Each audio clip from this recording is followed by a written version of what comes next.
Rádio Rio de Janeiro, a emissora da Fraternidade, passa a apresentar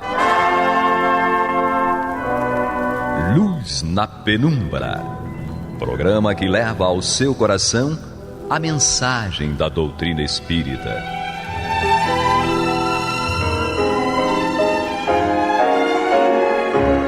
E com vocês, João Nogueira, para estudos de obras póstumas de Allan Kardec.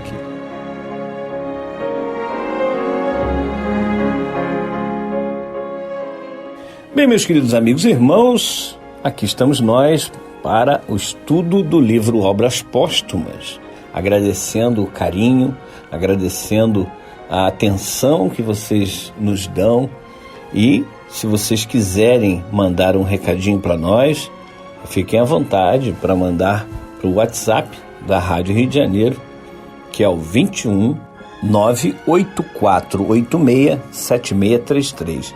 98486 7633 é o WhatsApp da Rádio Rio de Janeiro. Você pode mandar seu recado para o programa Luz na Penumbra. Todos os programas da Rádio Rio de Janeiro podem ser acessados através deste WhatsApp. E especificamente o nosso, que é o estudo do livro Obras Póstumas. Bom, nós estamos no capítulo Projeto 1868, onde Kardec traz aqui várias instruções, inclusive de como um local, como um centro espírita poderia funcionar, a organização desse centro espírita. E agora ele vai passar a falar do ensino espírita. E o texto de Kardec diz o seguinte: um curso regular de espiritismo seria professado com o fim de desenvolver os princípios da ciência e de difundir o gosto pelos estudos sérios. Esse curso teria a vantagem de fundar a unidade de princípios, de fazer adeptos esclarecidos, capazes de espalhar as ideias espíritas e de desenvolver grande número de médiuns. Considero esse curso como de natureza a exercer capital influência sobre o futuro do espiritismo e sobre suas consequências. Bem, Kardec, então, ele fala de formar esses cursos, que seriam cursos para fazer com que as pessoas sentissem gosto pelos estudos sérios, é a expressão que Kardec usa. Então, não cabe dentro de um centro espírita que nós busquemos assuntos não sérios e assuntos não relacionados à doutrina espírita. E o fundamental é que nós tenhamos realmente cursos permanentes da codificação kardeciana, que nós estudemos o que é o Espiritismo, o Livro dos Espíritos, o Livro dos Médiuns, o Evangelho segundo o Espiritismo, o Céu e o Inferno, o livro A Gênese, também obras póstumas, como estamos estudando aqui, e Revista Espírita. Poderia ser feito da seguinte forma: colocaria o estudo em sequência e em dias alternados. Nós temos 5 dias na semana, 5 dias úteis na semana, e mais sábado e domingo. Aí cada centro ele pode fazer de acordo com a sua possibilidade. Os trabalhadores, os frequentadores também dos centros, eles devem opinar quais são os estudos que eles gostariam de ter. É óbvio que o básico é fundamental. O que se pode fazer, por exemplo, porque é difícil você ter um centro aberto 7 dias por semana. Não é? Isso seria o ideal. Inclusive porque a questão do acolhimento é importante.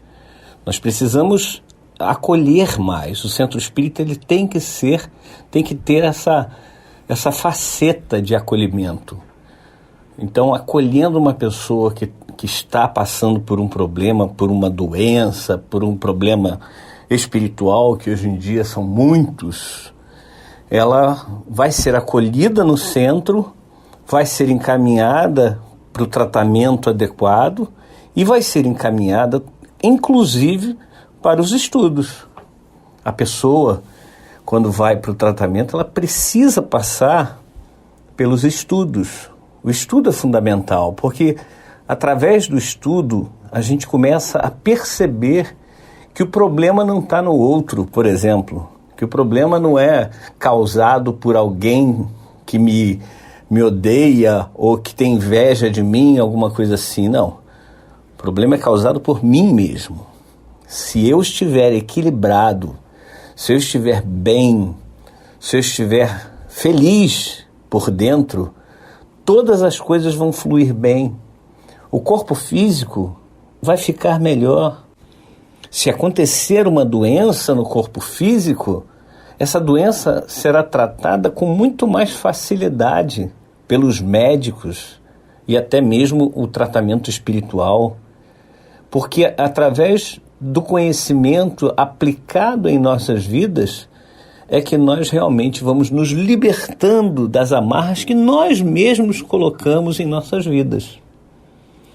Não existe um ser que seja maléfico para mim. Eu é que sou maléfico para mim. Eu é que me utilizo de coisas erradas, de escolhas erradas. Eu é que faço essas escolhas erradas e persisto nessas escolhas erradas. Então eu preciso me transformar de um inimigo meu para um amigo meu. Eu preciso ser melhor para mim mesmo. Me observando, olha, isso aqui eu estou fazendo errado, isso aqui eu estou fazendo mais ou menos e isso aqui eu estou fazendo certo. Porque nós fazemos coisas certas e coisas erradas ainda. No momento evolutivo em que nós estamos, fazemos as duas coisas.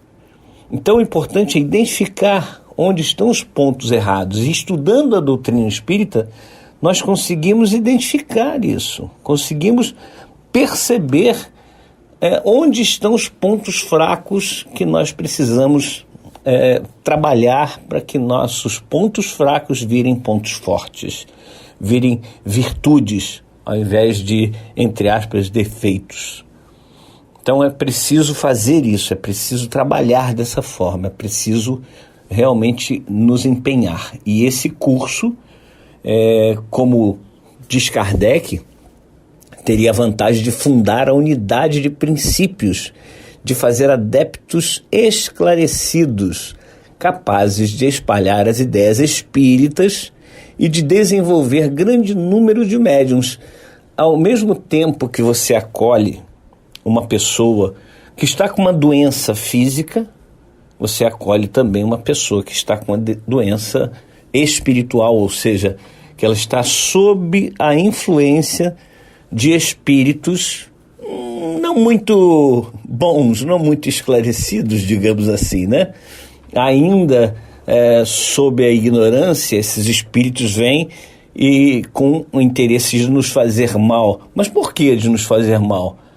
Porque certamente em algum momento da nossa existência, quer como espírito desencarnado ou espírito encarnado, nós cometemos erros e esses irmãos vêm para nos cobrar, para cobrar justiça, que a gente sabe que não é justiça, é vingança. Não vamos tirar a razão desses irmãos. Quando um espírito obsessor chega numa mesa mediúnica e nós falamos para ele, não, você está errado em cobrar essa dívida, não devemos falar isso, porque ele vai fechar o entendimento dele. Nós devemos explicar que, apesar dele estar correto na vontade de exercer a chamada justiça, porque ele foi prejudicado, então, eu estou falando ele, o espírito, tá? Ele foi prejudicado, então ele tem esse direito de cobrar essa retratação, digamos assim. Porém, mostrar para ele que existe a lei de causa e efeito e que se ele continuar cobrando dessa forma, ou seja, fazendo mal para a pessoa, para o encarnado ou o desencarnado, é ele quem vai ficar com débito e vai ter que resgatar numa outra oportunidade, fatalmente, numa nova encarnação. Então é convencer o irmão de que os métodos por ele aplicados não estão corretos. Então, quando você tem esses irmãos que vão buscar no centro espírita uma melhora porque eles estão sofrendo processo de obsessão, poderão estar criando aí 2 amigos. Porque uma vez que um fica curado, livre do obsessor, ele pensa, poxa, aqui é um lugar bom para ficar, porque eu não quero ter isso de novo. E o obsessor, que foi esclarecido, que compreendeu que só fazendo o amor é que se recebe o amor, este também vai ficar agradecido e provavelmente vai virar um trabalhador na espiritualidade desse centro. Então vai se espalhando, né, a ideia ou as ideias espíritas, porque as pessoas vão estudar a doutrina espírita, a codificação, e vão saber o que está certo e o que está errado. Quando elas forem, por exemplo, assistir a uma palestra ou ouvir um programa aqui na Rádio Rio de Janeiro, elas vão saber, opa, esse ponto aqui não está de acordo com a codificação, com a doutrina espírita. Mas se a gente não estuda, a gente não tem esse parâmetro. Se a gente não estuda, a gente não consegue compreender verdadeiramente o que está acontecendo conosco.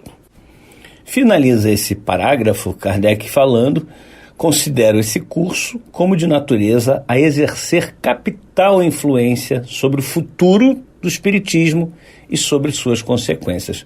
Ou seja, o que Kardec coloca é que, realmente, quando você divulga o espiritismo, a codificação, quando você divulga a coisa certa, há uma chance grande de perpetuar essas ideias e de melhorar as consequências que vão ter nas nossas vidas.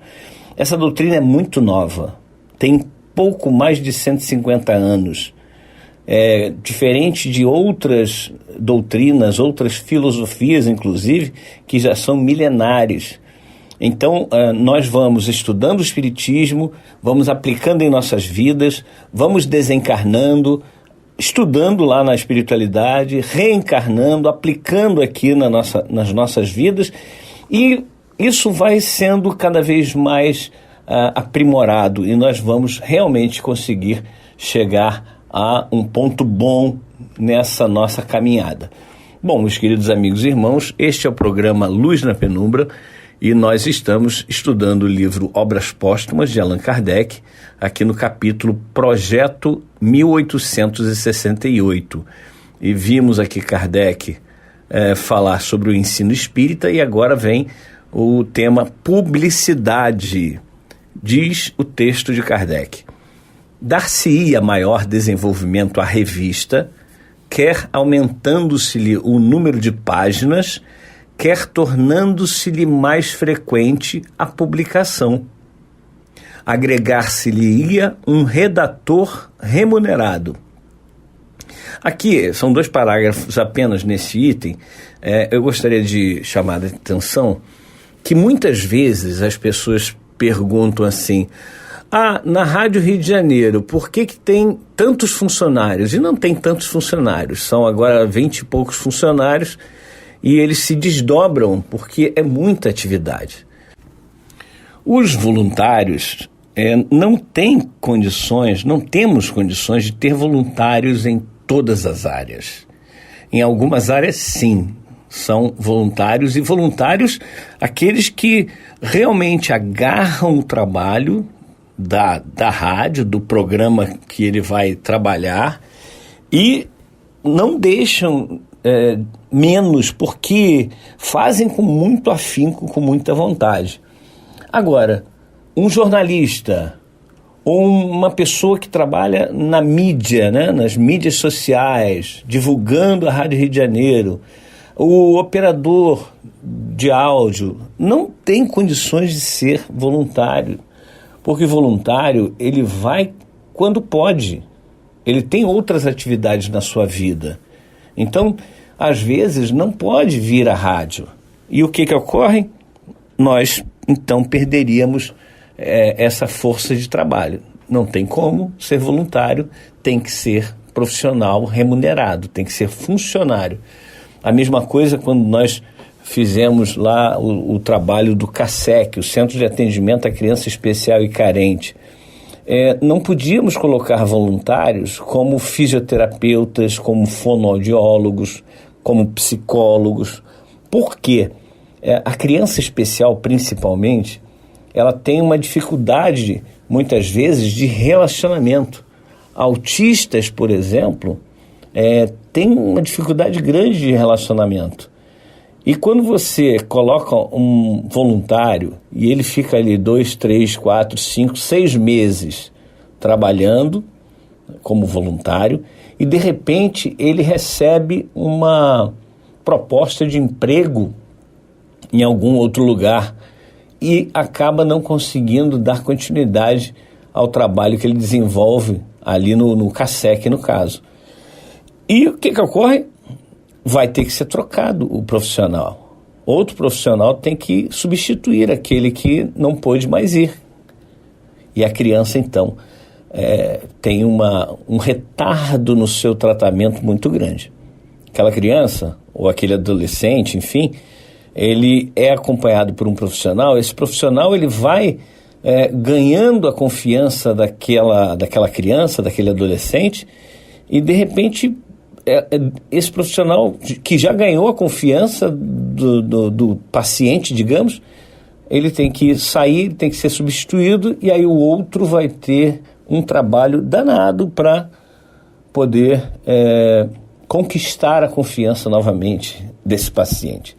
Então, algumas áreas não têm condições de se ter voluntário.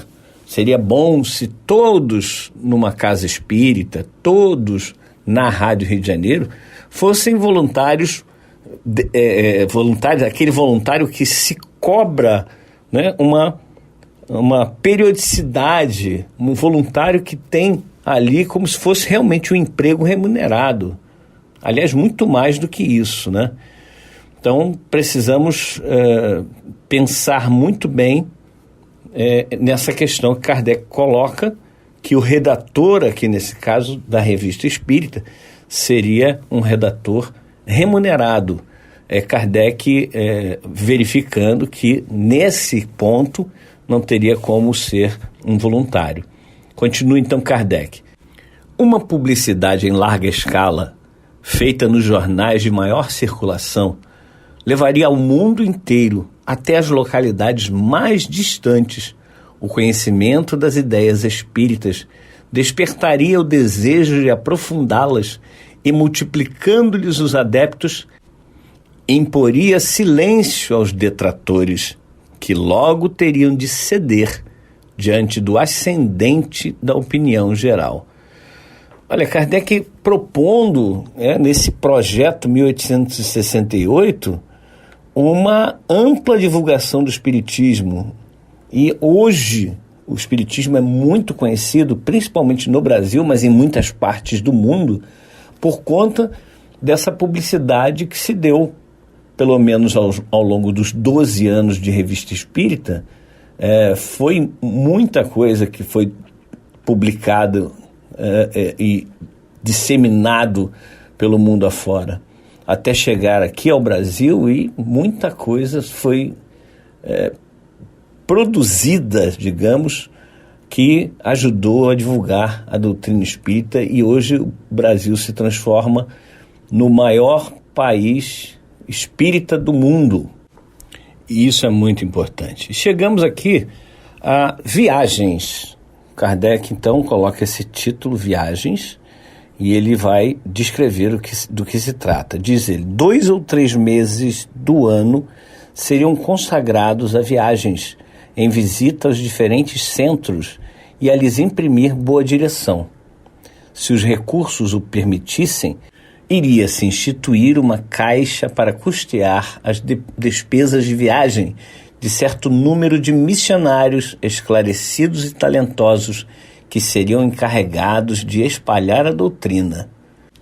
Uma organização completa e assistência de auxiliares remunerados com os quais eu pudesse contar, libertando-me de uma imensidade de ocupações e preocupações que me dariam o lazer necessário para ativar os trabalhos que ainda me restam por fazer e aos quais o atual estado das coisas não permite que eu me consagre tão assiduamente como fora preciso, por me faltar materialmente o tempo e por não serem suficientes para tanto as minhas forças físicas.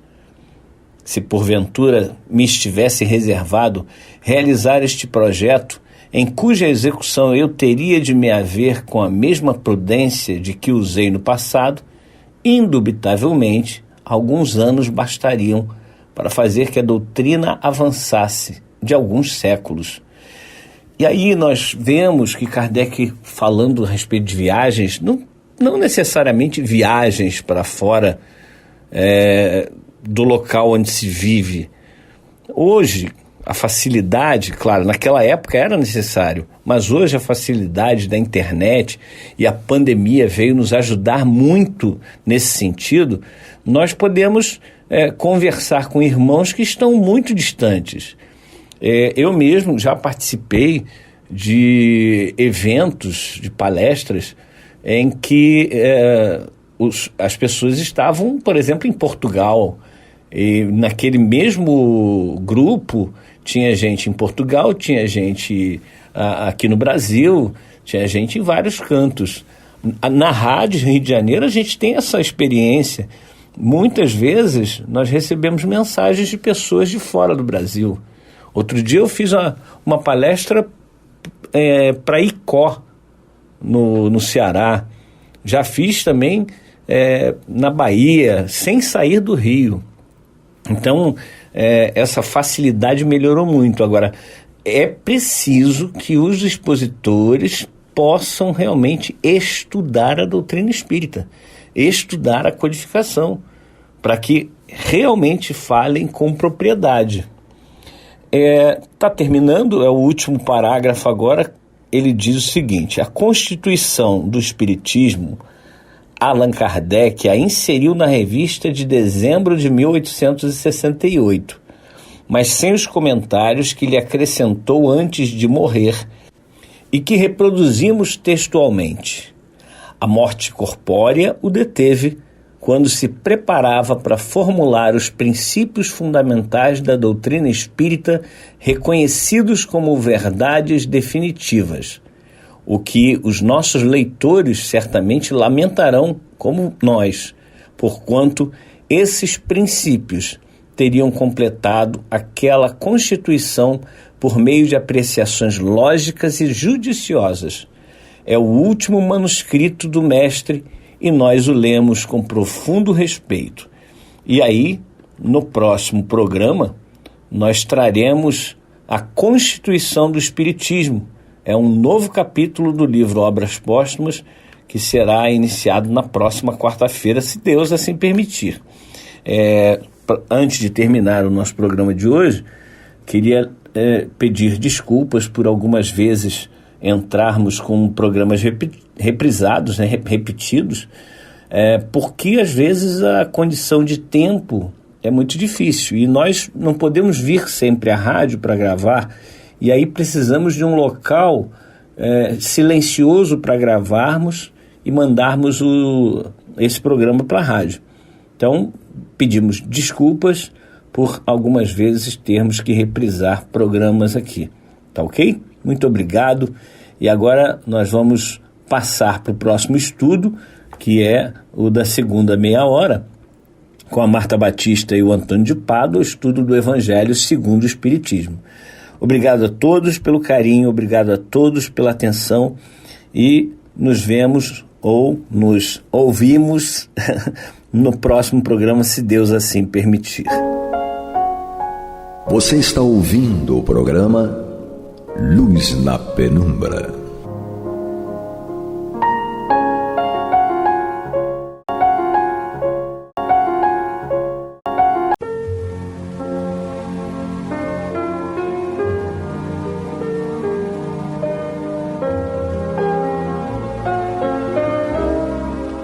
Rádio Rio de Janeiro está levando ao seu lar e ao seu coração a mensagem consoladora da doutrina espírita, através do programa Luz na Penumbra.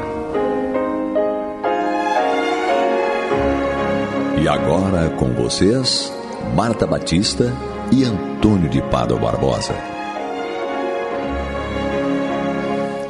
Boa noite, amigas e amigos ouvintes. Nós estamos chegando aos seus lares através do programa Luz na Penumbra para dar prosseguimento ao estudo do Evangelho segundo o Espiritismo, que está em seu 5º capítulo, Bem-aventurados os aflitos.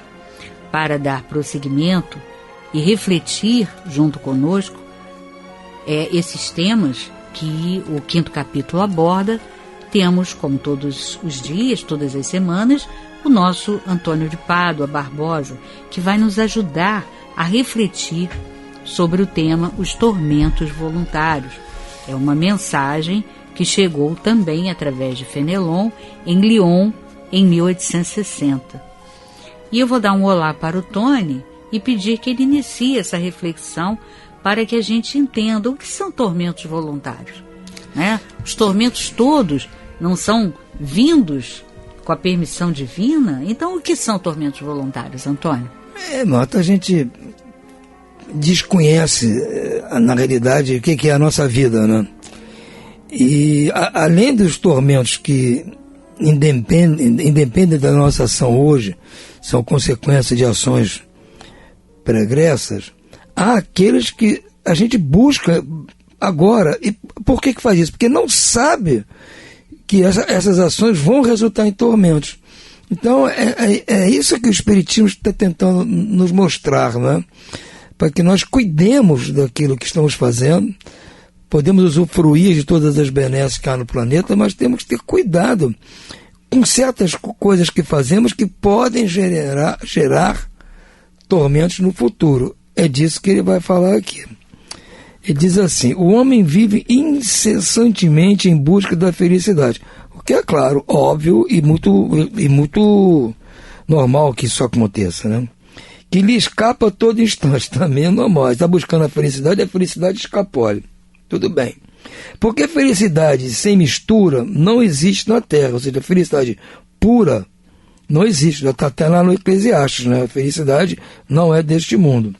Entretanto, apesar das vicissitudes que formam o cotejo inevitável da vida terrena, poderia ele pelo menos gozar de relativa felicidade se não a procurasse nas coisas perecíveis e sujeitas às mesmas vicissitudes, isto é, nos gozos materiais, em vez de procurá-la nos prazeres da alma, que são um gozo antecipado das alegrias celestes, imperecíveis, em vez de procurar a paz do coração, única felicidade real nesse mundo. Ele se mostra ávido de tudo que possa agitar e perturbar. E, coisa curiosa, o homem parece criar para si propositadamente tormentos que está nas suas mãos evitar. Ele quer dizendo, realmente a felicidade para nós ainda é uma coisa difícil, a gente não consegue alcançar felicidade plena. O Eclesiastes já falava isso, o Cristo reforçou isso, é uma coisa para a nossa vida futura. Nós vamos um dia chegar lá, como se costuma dizer. Mas nós, naquela precipitação de querer ser feliz a todo custo, confundimos gozos efêmeros com felicidade. Prazeres efêmeros, momentos efêmeros de alegria, de satisfação. E geralmente essas alegrias, satisfações, são relacionadas às coisas materiais, em qualquer aspecto material que se possa imaginar. Nós não imaginamos que possa haver uma felicidade verdadeira, uma felicidade que não depende das coisas da terra que são perecíveis. Ele diz aqui que nós buscamos os gozos materiais, nos prazeres em vez de procurar nos prazeres da alma. Nós buscamos a felicidade relativa, se não a procurássemos nas coisas perecíveis e sujeitas às mesmas vicissitudes. Ou seja, se a nossa felicidade está sujeita a vicissitudes, as coisas perecíveis nas quais nós buscamos a felicidade também são sujeitas a vicissitudes. Elas são perecíveis. Elas podem estar aqui agora e não estar aqui amanhã. As coisas materiais são assim. E as coisas até que não há, vamos dizer, qualquer problema. Por exemplo, uma pessoa querida, uma pessoa amada. Qual é o problema de você querer a felicidade junto com aquela pessoa? Nenhum. Mas aquela pessoa também é perecível. Então nós temos que buscar deixar essa felicidade de lado? Não. Aproveitar os momentos felizes. Não está errado aproveitar. Mas não achar que a vida aqui na Terra se resume a isso.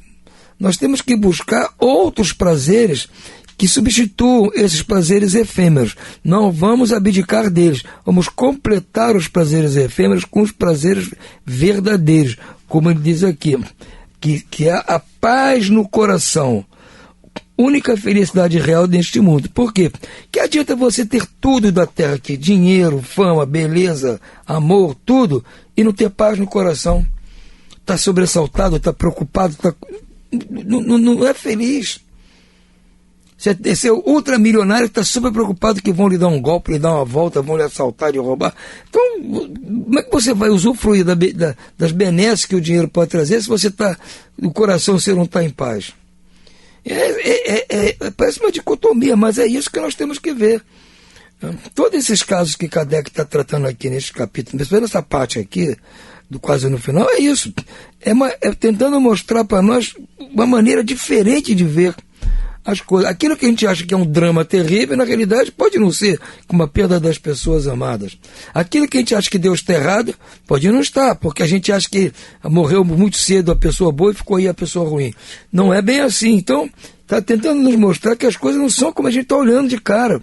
Assim é a felicidade. Nós estamos olhando momentos felizes, momentos agradáveis, gozo e tal, que são perecíveis. Então temos que buscar uma felicidade que não dependa da vicissitude, das coisas, de ser perecível, não ser perecível, de ser momentâneo, não ser, seja eterna, paz eterna. É isso, por isso que diz vida eterna, tem que buscar uma felicidade eterna. Eu não posso ter a vida eterna com a felicidade periclitante. E nós temos que nos condicionar a isso. Pensar desta maneira, fazer esforço para buscar felicidade, prazer em outras coisas que não sejam as coisas que nós estamos vendo aí todo dia. Elas dão prazer, não estou negando aqui. Nem estou dizendo que vocês têm que abandonar os prazeres do mundo. Não é isso. Os prazeres do mundo estão aí para serem aproveitados. Desde que a gente não cause danos a terceiros, não cause dano à sua própria moral. Isso nós não podemos. Mas são prazeres que não estão causando dano material, nem físico, nem moral a nós. Nem estamos causando dano nenhum a terceiros. Podemos aproveitar tudo. Você está no capítulo 17, já fala o Espírito lá. Até as frivolidades, isso, a gente pode usufruir delas. Mas não podemos achar que a felicidade nossa está em cima disso. Porque se nós perdermos, de repente, alguma dessas alegrias, alguma dessas benesses, dessas coisas de que a gente gosta, não vamos achar que agora eu sou infeliz. Não. Você estava com aquilo, estava bem. Está sem aquilo, tem que continuar bem também.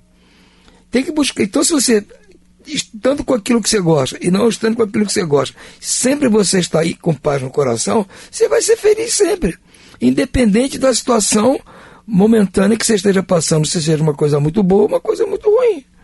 Pode ser até na maior tristeza que você está porque você perdeu um ente amado, mas seu coração está em paz, você é feliz, mesmo passando por uma tristeza momentânea, porque a tristeza também é momentânea. Claro. Não pode virar desespero. É disso que se trata aqui os tormentos voluntários. Então são coisas que nós buscamos, aquele negócio, atravessa a rua só para pisar na caixa de banana do outro lado. Pô, a caixa de banana está no outro lado da rua, da outra calçada, para que eu vou passar lá? É assim somos nós. Buscamos uma coisa que nos dá prazer, mesmo que esteja de difícil alcance. Aí fazemos coisas até indevidas para buscar aquilo. E vão arrumar consequências drásticas depois. Haverá maiores tormentos do que os causados pela inveja e pelo ciúme. Olha só. Inveja e o ciúme. Para o invejoso e o ciumento não há repouso. Estão perpetuamente febris. O que não tem e os outros possuem lhes causa insônias. Os sucessos dos rivais lhes dão vertigem. São movidos apenas pela vontade de sobrepujar seus vizinhos. Toda a sua alegria consiste em excitar, nos insensatos como eles, a raiva e o ciúme que os devora. pobres e insensatos, com efeito, não pensam que amanhã talvez terão de deixar todas essas futilidades, cuja cobiça lhes envenena a vida. Certamente não é a eles que se aplicam essas palavras. Bem-aventurados os aflitos, porque serão consolados, já que as suas preocupações não são aquelas que têm no céu as suas compensações. Então, uma das coisas que realmente são tormentos que nós buscamos, como eu disse, a casca de banana lá do outro lado. Eu vou lá só para passar e pegar na casca de banana. É ter inveja, ter ciúme das pessoas que têm coisas que a gente não tem. O que as pessoas têm de bom não pode ser motivo do meu sofrimento, gente. Não faz sentido. Eu vou sofrer, ficar magoado, chateado, porque uma pessoa tem algo de que eu não tenho. Qual o motivo disso? É o que eu disse, você tem que ser feliz estando com o objeto que você quer, ou não. Se outra pessoa que tem o objeto, tudo bem. Independentemente da situação, se você tem paz no coração, consciência tranquila, usa, como diz o outro, consciência tranquila e uso do supérfluo e fé no futuro, não é? O resumo da felicidade, está lá no Livro dos Espíritos. Fé no futuro, consciência tranquila e uso do necessário. Se você tem isso, não se preocupe, porque amanhã pode ser que você tenha. Aí se você tem hoje e perde, também não é problema. Você tinha, aproveitou enquanto tinha, não tem mais, vida que segue. E não ficar criando essa tristeza, essa angústia. Você é feliz assim, não é? Ou seja, não tem paz no coração. Está angustiado porque não conseguiu aquilo. Então, não estou sentindo, ou seja, é um tormento que você que está buscando.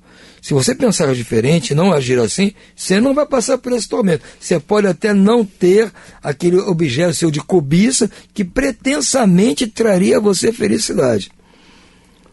Mas você tem que ser, poxa vida, eu gostaria muito dessa situação, ou ficar com essa pessoa, ou ter um mais recursos, e não tenho. Ah, mas fulano tem tudo isso. Vida que segue. Vida que segue. Eu não posso jogar minha felicidade, meu prazer, minha vida, minha paz, em cima daquilo que os outros têm ou deixam de ter. Quer dizer que se eu vou ficar feliz se eu deixar de ter também? Não faz sentido. Então está chamando atenção para isso. Nós buscamos casca de banana para pisar, procuramos onde é que tem uma que eu vou pisar. Não há necessidade disso. Quantos tormentos, ao contrário, consegue evitar aquele que sabe contentar-se com o que tem, tá vendo? Aquele que sabe contentar-se com aquilo que tem, ele evita muitos problemas para si. Que vê sem inveja o que não possui, que não procura parecer mais do que é.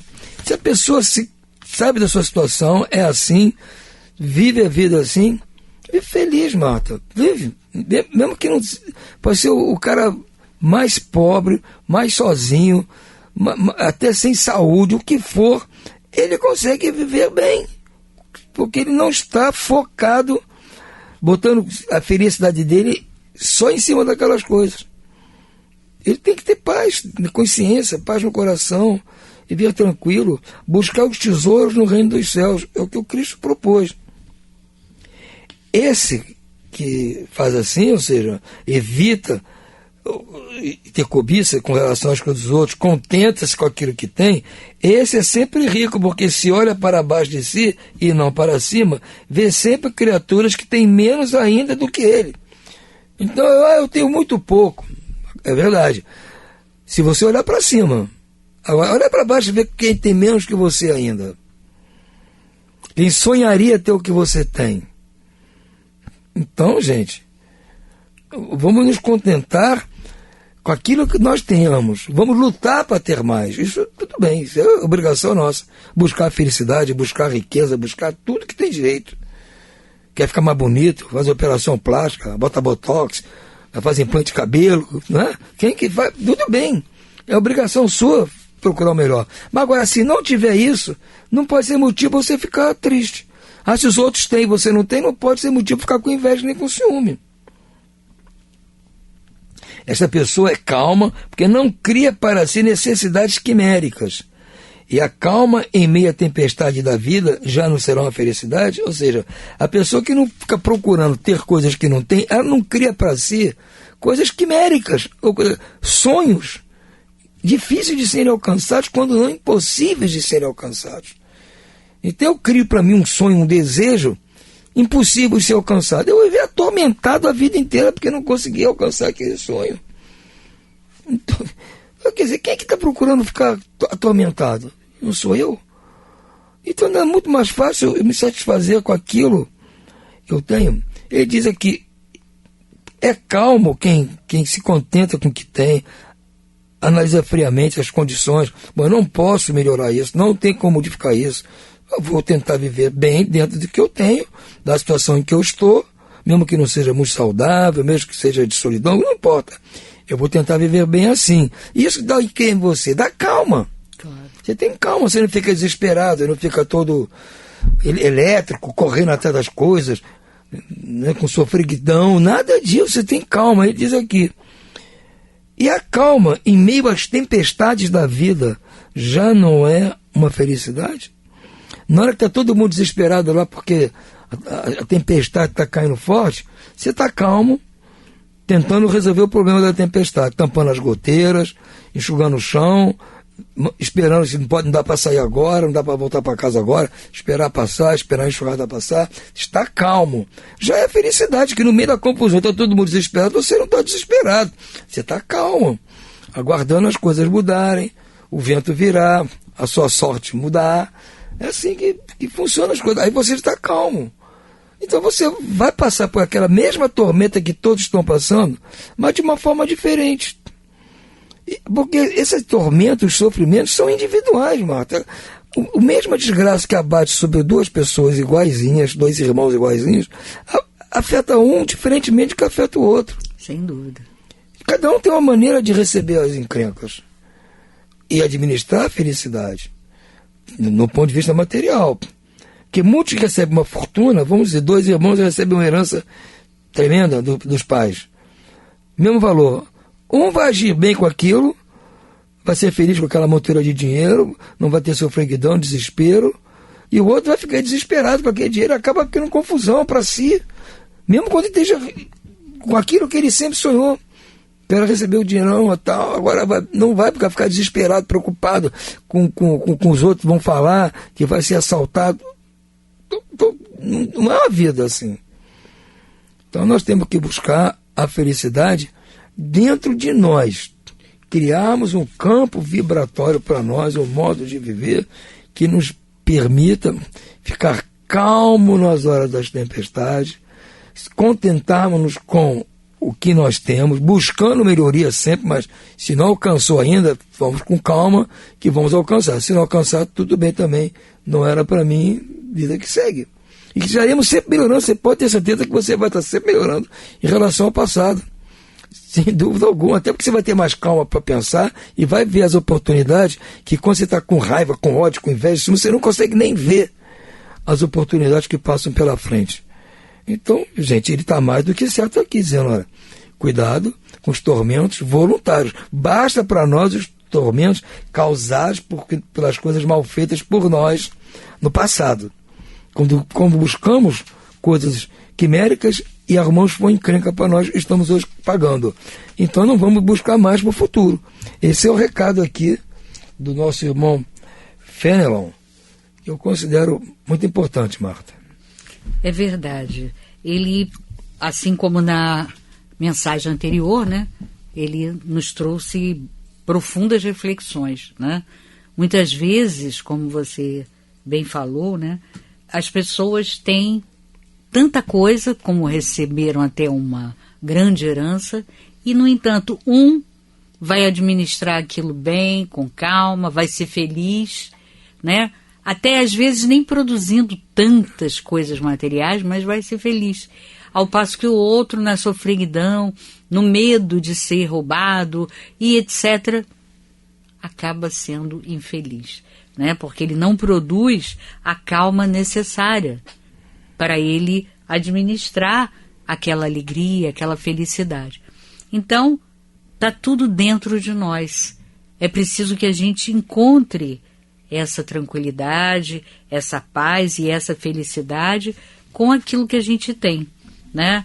Porque receber uma herança é uma coisa rara, não é uma coisa que a gente dá como exemplo, mas não é uma coisa comum de acontecer. Então, de um modo geral, nós vamos viver mesmo com aquele pouco que a gente tem, que construiu com o seu salário, com as suas economias, e a gente tem que aprender a ser feliz assim.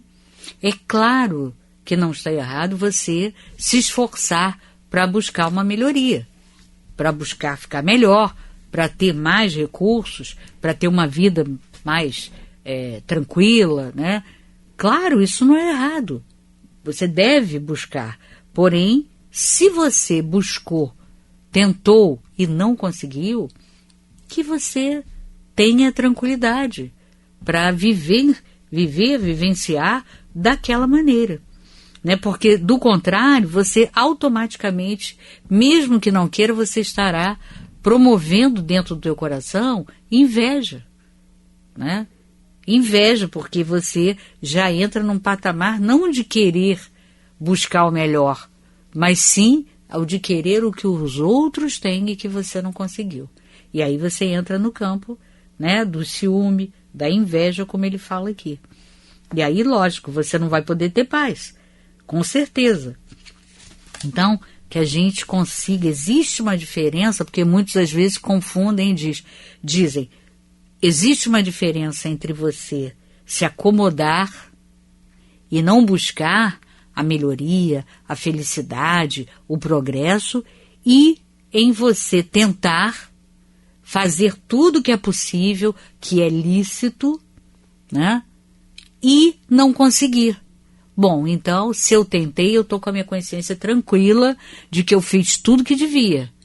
Mas se eu não conseguir, então eu vou me tranquilizar e vou tentar encontrar nessa vida que eu tenho algo de positivo. Que é claro que tem. Porque como o Tony falou, né, e o próprio Espírito fala aqui, Fenelon diz claramente, se você olhar para baixo, você vai encontrar muita gente que vive de uma maneira muito pior que você. E com certeza, se vivesse como você, seria a pessoa mais feliz do mundo. Então, claro que todo mundo tem, né, o conteúdo para encontrar a felicidade. Mas é preciso que você abra o seu coração, né, e elimine esses sentimentos, como ele diz, do ciúme, da inveja, que é o que faz você querer não o que você gostaria, e sim o que os outros têm e que você não conseguiu. Então, caminhando dessa forma, você não vai produzir esses tormentos voluntários que são todos gerados por nós, pela nossa inveja, pelo nosso ciúme, pela nossa intolerância a passar pela prova, né? E aí, claro, você gera esses tormentos e vai ficar um ser atormentado, um ser triste, entendeu? Aborrecido, né? Então, é observar e refletir sempre sobre essas questões para que a gente não recaia nessa condição, né, de inveja, de ciúmes e de querer algo que você tentou, não conseguiu e não aceita, né? Se revoltou e não aceitou. Então, ficamos por hoje por aqui, desejando a todos uma ótima noite, muita paz, e nós seguimos nesse programa sob a batuta técnica do nosso querido Pablo. Uma boa noite, muita paz. E vamos ouvir agora a prece de encerramento de nosso programa, na voz de Geraldo de Aquino. Jesus, dá-nos coragem para a luta, piedade para os insultos e misericórdia para as injustiças e ingratidões. Limpa nossa alma de inveja e ambições mesquinhas, de ódio e de vingança o nosso caminho. E que dentro em pouco, ao recolher-nos de novo ao calor do nosso leito, para que o sono nos dê a paz e o esquecimento das tristezas humanas, possamos sentir, Senhor, no mais íntimo de nosso ser, a doçura indefinível do Teu amor, e a grandeza incomparável da tua divina presença. Que assim seja.